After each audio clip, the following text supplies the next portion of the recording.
বসুদেবসুতং দেবং কংসচাণূরমর্দনম দেবকী পরমানন্দং কৃষ্ণম বন্দে জগদ্গুরুম। রাধে রাধে, সকল ভক্তের শিরাতুল চরণে দণ্ডবত প্রণাম। আজকে আমরা শ্রীমদ্ ভগবদ্ গীতা যথাযথ থেকে প্রথম অধ্যায়ের ২৩ এবং ২৪ নং শ্লোক নিয়ে আলোচনা করব। ইয়াৎসমানান বেক্ষেহম ইয়া এতত্র সমাগতঃ ধার্তরাষ্ট্রাস্য দুর্বুদ্ধে যুদ্ধে প্রিয়সি কেশবঃ। অর্জুন বললেন, হে ধৃতরাষ্ট্রের দুর্বুদ্ধিসম্পন্ন পুত্রকে সন্তুষ্ট করার মানসে যারা এখানে যুদ্ধ করতে এসেছে তাদের আমি দেখতে চাই।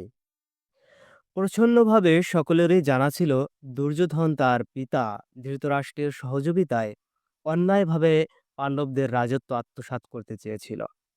তাই যারা দুর্যোধনের পক্ষে যোগ দিতে চেয়েছিল তারা সকলেই অবশ্যই এক গোয়ালেরই গরু ছিল।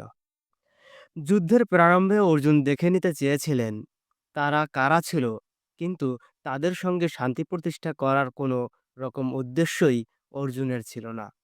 এটিও ঠিক যে অর্জুন যদিও তার সঙ্গে শ্রীকৃষ্ণের উপস্থিতির কারণে জয় সম্বন্ধে সুনিশ্চিত ছিলেন, তবু মোকাবিলা করার জন্য তিনি শত্রুপক্ষের শক্তিও যাচাই করে নিতে চেয়েছিলেন। এবং মুক্ত ঋষিকেশ গুড়াকেশ ন ভারত সেনায়োরুভয়ের মধ্যে রথম স্থাপয় মে উচ্যত। সঞ্জয় বললেন, হে ভারত, অর্জুন কর্তৃক এভাবে আদিষ্ট হয়ে শ্রীকৃষ্ণ সেই অতি উত্তম রথটি চালিয়ে উভয় পক্ষের সৈন্যদের মাঝখানে স্থাপন করলেন। এই শ্লোকে অর্জুনকে গুড়াকেশ বলে অভিহিত করা হয়েছে।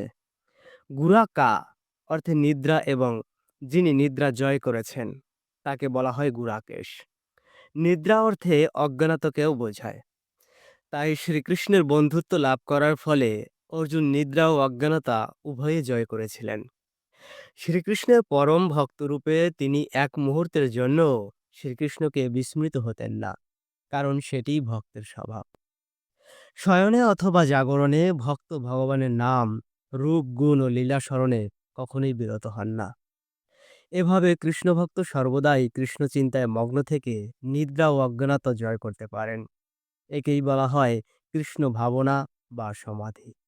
ঋষিকেশ অথবা সমস্ত জীবের ইন্দ্রিয় ও মনের নিয়ন্তা হবার ফলে শ্রীকৃষ্ণ সৈন্যবাহিনীর মধ্যে অর্জুনের রথ স্থাপন করার অভিপ্রায় বুঝতে পেরেছিলেন।